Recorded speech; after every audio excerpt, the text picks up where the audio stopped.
TDP Janasena ఉమ్మడి first list పై మంత్రి రోజా స్పందించారు. పవన్ కళ్యాణ్ పావల సీట్లు కూడా సంపాదించుకోలేకపోయారంటూ ఎద్దేవా చేశారు. పవన్ కళ్యాణ్ పార్టీ ఎందుకు పెట్టారో అర్థం కావట్లేదంటూ విమర్శించారు రోజా. వీరి వల్ల ఈ రాష్ట్రానికి ఏమైనా ప్రయోజనం ఉందా అంటే శూన్యం అనేది రాష్ట్ర ప్రజలకు తెలుసు.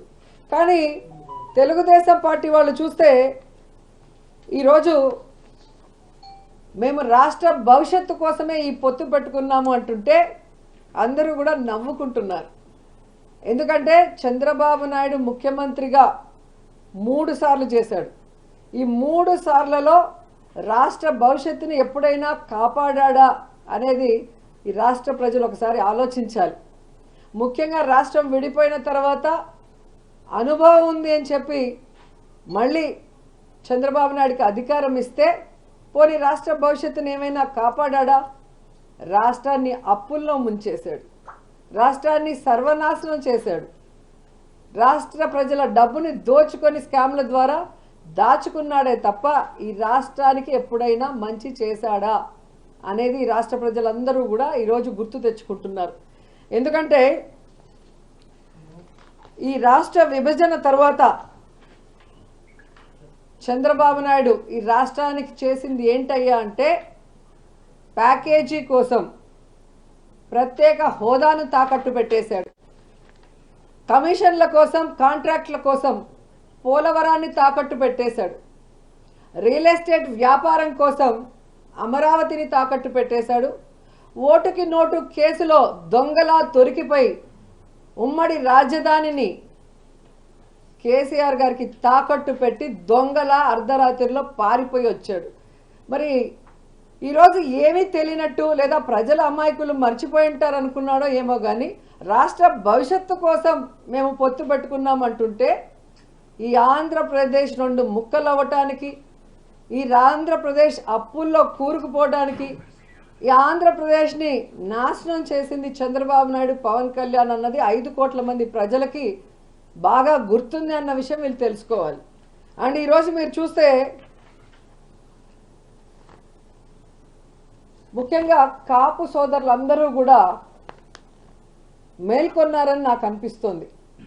ఎందుకంటే వంగవీటి రంగాన్ని చంపిన తెలుగుదేశం పార్టీ, అలాగే ముద్రగడ పద్మనాభం గారిని అవమానించిన తెలుగుదేశం పార్టీ, ముద్రగడ పద్మనాభం భార్యని కోడల్ని బూతులతో తిట్టి అలా కొడుకుని ఎలా కొట్టి పోలీసులు లాక్కు వెళ్లారో చూసిన సోదరులు, అలాగే తుని ఘటనలో కాపు సోదరులు కాపు యువకుల మీద తప్పుడు కేసులు పెట్టిన తెలుగుదేశం పార్టీతో ముఖ్యంగా ఈ పవన్ కళ్యాణ్ పొత్తు పెట్టుకోవటం అనేది, అది కూడా ముష్టి 24 సీట్ల కోసం కాపుల ఆత్మగౌరవాన్ని చంద్రబాబు నాయుడు గారి కాళ్ల దగ్గర తాకట్టు పెట్టడం అనేది జీర్ణించుకోలేకపోతున్నారు. అలాగే పవన్ కళ్యాణ్ మీటింగ్లో సీఎం సీఎం అని అరిచే ఆ పిచ్చి జన సైకోలకి ఈరోజు ఆ తల ఎక్కడ పెట్టుకోవాలో కూడా అర్థం కాని పరిస్థితి. ఎందుకంటే పవన్ కళ్యాణ్ అనేవాడు ఎప్పుడూ కూడా పొలిటికల్ లీడర్గా పనికిరాడు, అతనికి రాష్ట్రం మీద అవగాహన లేదు, ప్రజల మీద ప్రేమ లేదు, పార్టీ కార్యకర్తలు నాయకుల మీద గౌరవం లేదు అన్న విషయం నేను అనేక సందర్భాల్లో చెప్పాను. ఎందుకంటే ఒక కార్యకర్త ఒక నాయకుడు గౌరవంగా ఉండాలి అంటే అది వైఎస్ఆర్ కాంగ్రెస్ పార్టీలో జగనన్న నాయకత్వంలోనే కుదురుతుంది.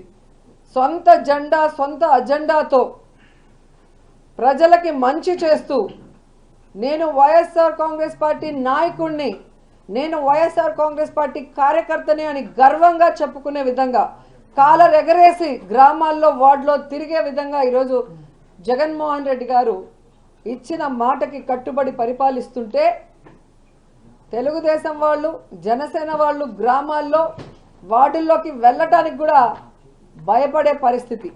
ఎందుకంటే చంద్రబాబు నాయుడు ఏ రోజు కూడా చెప్పిన మాట మీద నిలబడలేదు, ఇచ్చిన మేనిఫెస్టోకి కట్టుబడి ప్రజలకి చేయలేదు.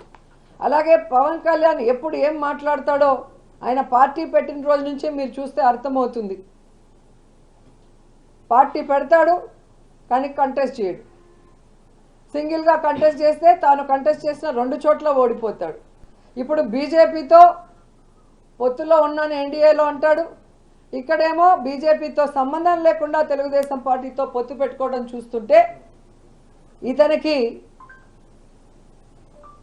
ఏమైనా విలువలు ఉన్నాయా అని అర్థం చేసుకోవాలి రాష్ట్ర ప్రజలను కూడా ఈ సందర్భంగా తెలియజేసుకుంటున్నా.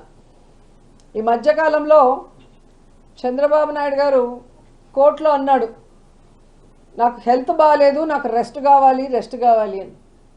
నిన్న కుప్పంలో భువనేశ్వరి అమ్మ చెప్పింది, మా ఆయనకి రెస్ట్ కావాలండి, ఆయన పని అయిపోయింది అని. సో 2024 ఎన్నికల తర్వాత చంద్రబాబు నాయుడుకి పవన్ కళ్యాణ్కి పాలిటిక్స్ నుంచి శాశ్వతంగా రెస్ట్ ఇవ్వడానికి ఆంధ్రప్రదేశ్ ప్రజలు సిద్ధంగా ఉన్నారు అన్న సంగతి తెలియజేసుకుంటున్నా.